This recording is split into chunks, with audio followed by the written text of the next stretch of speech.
I'd like to talk today about some of the main hormones in our body which control the things that we do throughout the body on an ongoing basis. I don't mean the nervous system.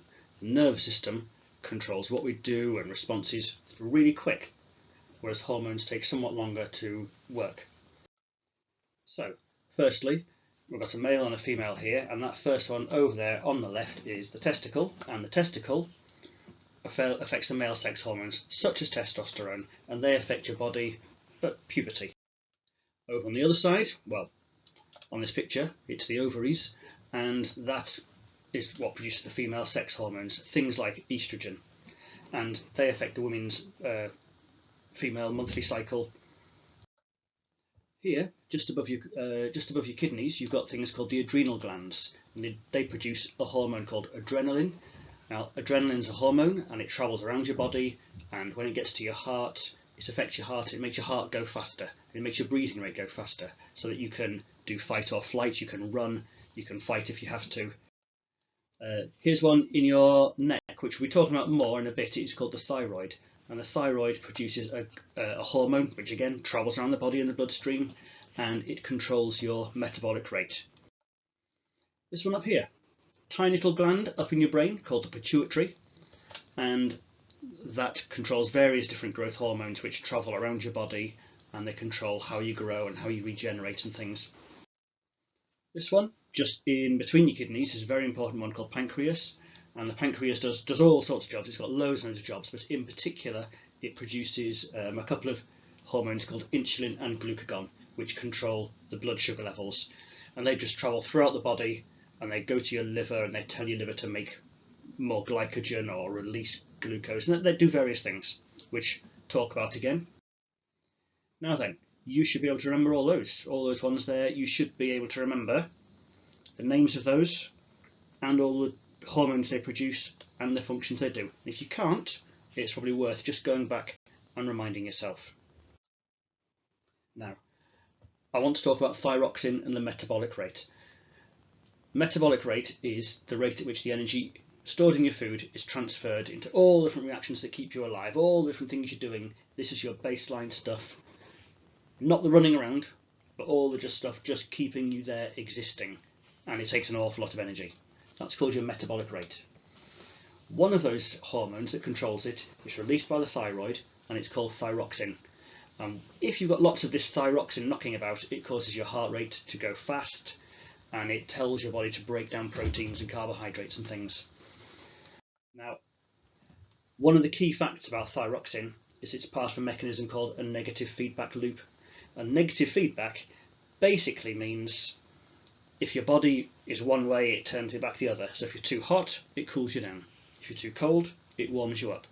If you've got too much blood glucose level, it reduces it. If you've got too little blood glucose, it creates more of it. And it's always just trying to restore your body back to normal. So, in posh language, it reverses any changes. It turns everything back to a set level. And this process is called also known as homeostasis. But it's just constant negative feedback loops returning your body to where they were. Now then, for example, in this particular case, if there is an increase in the amount of blood thyroxine, what it does is it causes the heart to contract rapidly and strongly, and increases the fast breakdown of proteins and carbohydrates. But key to that, the negative feedback part of it, is this decrease. It's a decrease in the amount of thyroxine produced. So notice that the increase in thyroxine causes a decrease in thyroxine. Conversely, if there's a decrease in the blood thyroxine, yes, it does things to your heart, and it does things to the rate of proteins and carbohydrates being broken down, but it also increases the amount of thyroxine. So a decrease in blood thyroxine causes an increase in thyroxine.